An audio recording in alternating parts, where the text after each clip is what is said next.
Joining us now, my old mate, Ava Santina from Politics Joe, and the Spectator's Freddy Gray. Morning, both. Morning. How are we? Can we start with this? There are many schools of thought, right? Personally, and we've been very honest with each other, we both used to smoke. I believe that people should make their own minds up. I get the whole thing about the NHS, I get the whole thing about this prohibition. What sort of world are we living in where we're telling people what they can do? Sorry, I can't be having it. Shall I start? Because I think right and left here, Ava and I, we agree that this ban is bad. We hate it. Do you? Down with this ban. Down with this ban. You agree as well? Banning. Yeah, I do, yeah. And what shocks me is that only 20% of the public agree with that. I know. And judging from your viewers, that most people seem to agree with the ban.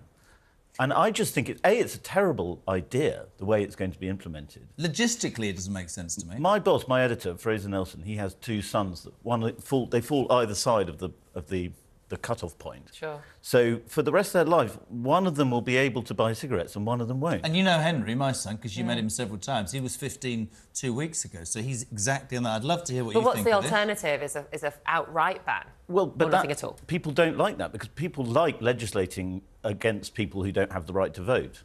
People who vote don't like it so much. Yeah, well, I just don't get it, to be honest. The big thing I don't get is how much it's going to cost. So, you know, if you look at New Zealand and you see that they've now reversed this ban because there's this huge black hole. Black hole? There's a black hole somewhere in the studio. Black hole in finances, and they have to recoup that money somewhere. You know, a lot of the money that's being spent on the NHS, you know, when we actually talk about the cost of smoking on the country, it's not actually the money that the NHS pays out that's the problem, quote unquote. It's productivity, and a lot of that is based on studies when people were going out to smoke 20 to 30 a day. So actually a lot of those studies don't really apply now. But, you know, you've got this massive black hole in the finances now, and no one's asked Sunak or Hunt, how on earth are you going to recoup that money? What about from a prohibition point of view? What about from, you've talked money, what about people's right to make their own decision? Where are you on that? Yeah, I mean, I think if you want to do something stupid like smoking, then you should be allowed to go and do it. Good for you, completely agree. But then, you know, data coming out saying that 80,000 people a year die from smoking. Do you think, I'm interested in this idea that actually smoking used to be advertised as being healthy for you and good for you, and that's where the majority of people took up smoking, and then it's kind of passed down but that's like vapes. As a habit through generation to generation. So is this not the government taking responsibility where it should have done, you know, 80 years ago, and actually saying, no, this is not good for you, we're going to stop it? That's where I think it's individual responsibility, because nobody can claim today that they started smoking not knowing that it was... Precisely. What about drugs, then?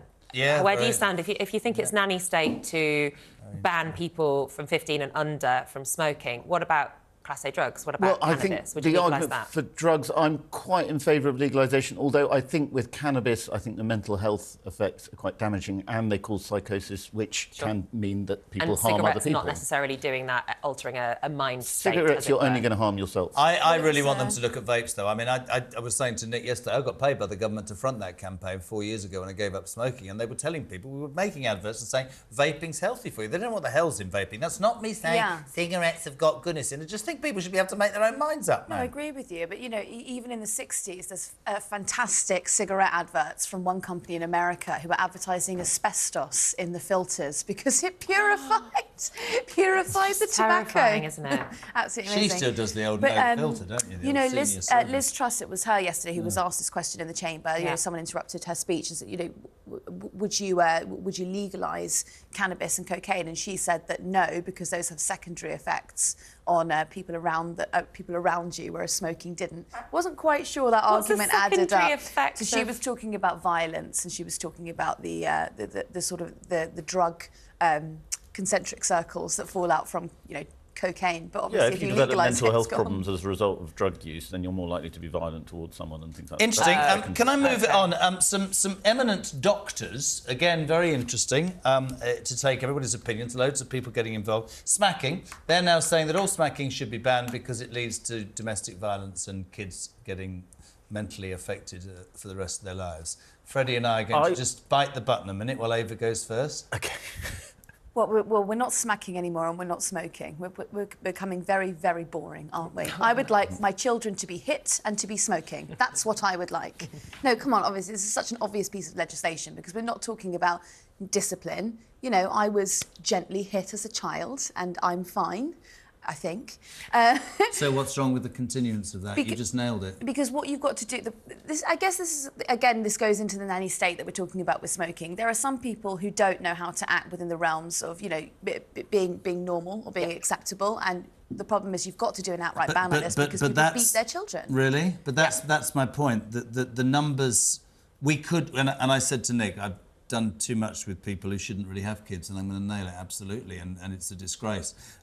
But they are not the majority. So in trying to control the minority, you're saying to the majority people, Freddie, that we need to tell you how to parent.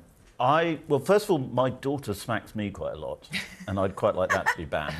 We'll work on that. In the face or generally? Anywhere she can. Yeah. Viciously violent child. Yeah. And I can't smack her back now. No. This is the problem. We have occasionally used, I've occasionally used a hand on the bottom of my children. I'm not proud of it. I don't think it was very hard. I didn't smack them hard. You called it a gentle pat.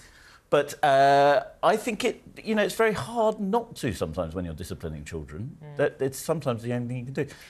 I used to say, and this is terrible probably, but I'm admitted until I used to say I should put you in the garden all night and I'll put you outside with the foxes and put them outside at 3 and lock the door. Oh, goodness Well, me. I think that seems reasonable, doesn't it? I actually forgot about them and went to bed. That wasn't great. Right. That's the child.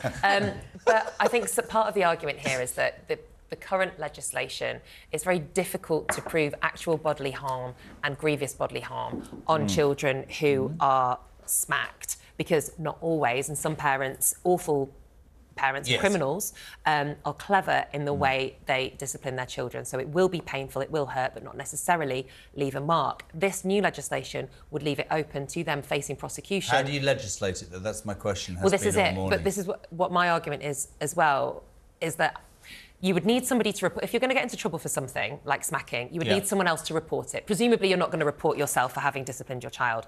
So it's for other people, if it's happening in a public space, to report that. And I do believe that, generally speaking, members of the public would know when somebody has crossed the line or not. Right. See, now that is this is a really. It's taken us 2.5. So it's not foolproof. I was in a supermarket a couple of weeks ago, genuinely, and I see this guy hit this child round the head. Yeah. And I am a parent, and I've the occasional tap, hand on hair, had the occasional tap like Ava, hand on hair. And I thought, you can't do that to your kid, right? Well, you get involved because somebody said, Jeremy, can't get. So I think that's a really, really salient point. But I just think we need to be careful that we are now saying as a state, right, any of you lot that have had kids, right, not the terrible stories. When I hear the terrible stories, I've told you, I do time for what I want to do to those people when they do that to kids. Seriously. You can have a kid without taking a test, for Christ's sake. But I do think at the same time, we have to be careful. If we implement a complete ban, we're saying, do you know what?